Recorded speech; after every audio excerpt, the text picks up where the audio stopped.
పుణ్యమాసాలలోకెల్లా మహిమాన్వితమైనటువంటి మాసము కార్తీక మాసం.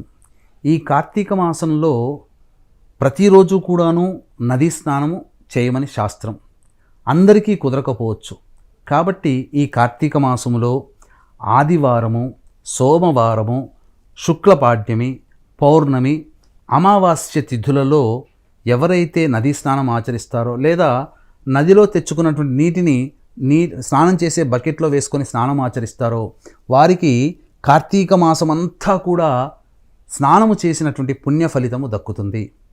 అంతేకాకుండా 5వ తారీఖు కార్తీక పౌర్ణమి, 6వ తారీఖు పద్మక యోగం కలిగినటువంటి రోజున మహిమాన్విత కాశీక్షేత్రంలో మన పీఠమాధ్వర్యంలో జాతకరీత్యా కలుగు అన్ని రకాల సమస్యల నివారణకి సర్వదోష నివారణ పూజలు, హోమాలు, గురువు, రవి, శని, బుధ గ్రహాలు మరియు శని ప్రభావం వలన ఈ మానవులకి అన్ని రకాల సమస్యలు, ఇబ్బందులు కలుగుతాయి. కాబట్టి సర్వదోష నివారణ పూజలు, హోమాలు 6వ తారీఖు మధ్యాహ్నం 3 గంటలకి ప్రారంభమవుతాయి.